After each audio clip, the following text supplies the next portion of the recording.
répond à vos questions. On enchaîne tout de suite sur une prochaine question de Arnaud Parent. Bonsoir Monsieur Asselineau, que comptez-vous faire pour réduire la dette publique française et que pensez-vous de l'interdiction pour un État d'emprunter auprès de sa banque centrale ? Alors, je vais répondre à cette question dans un instant. Je vois là que sur notre compteur qui refonctionne, nous sommes à 16 601. C'est-à-dire que ça fait 24 adhésions depuis le début. On était à 16 577. Voilà. C'est assez vertigineux, hein, le succès qui est en train de se profiler.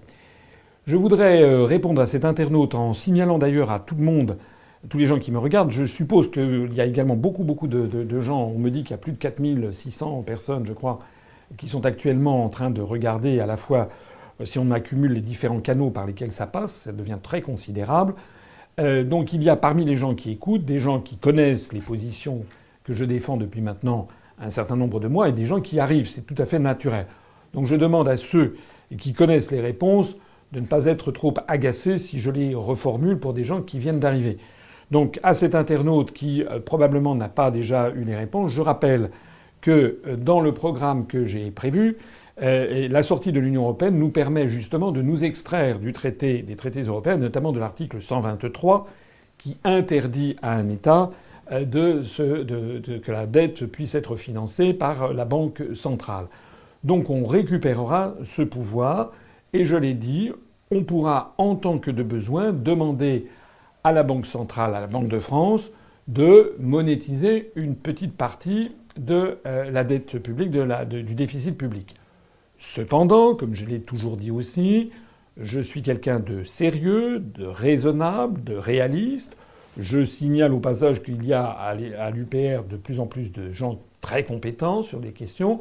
Et je signale que circulent sur Internet un certain nombre de choses qui ne sont pas exactes quant à l'idée selon laquelle la dette publique ne serait due uniquement qu'à les banques. C'est beaucoup plus compliqué que ça. Donc la dette, les banques peuvent créer effectivement de l'argent, mais ça n'est pas de l'argent banque centrale. Et donc pour payer le déficit public avec de l'argent banque centrale, on peut émettre de la monnaie, mais ça a une conséquence immédiate, c'est le risque d'inflation très rapide si l'on crée de la base monétaire. C'est la raison pour laquelle, je l'avais déjà dit, on ne s'interdira pas de le faire, quitte à avoir un petit peu plus d'inflation, parce qu'actuellement il n'y a pas assez d'inflation en France, il y a 0,1% sur l'année 2016, ça n'est pas bien, pour des raisons, j'ai pas l'occasion ici de l'exposer, mais parce que c'est normal qu'il y ait un taux d'inflation de l'ordre de 2, 3 ou 4%. Je pense qu'un petit peu d'inflation en France se ferait du bien. D'abord, ça renforcerait, on aurait plus de ressources fiscales. Ça permettrait aussi d'atténuer justement, commencer à atténuer une partie de la dette publique, surtout la dette, tout ce qui est la dette notamment qui est en taux fixe.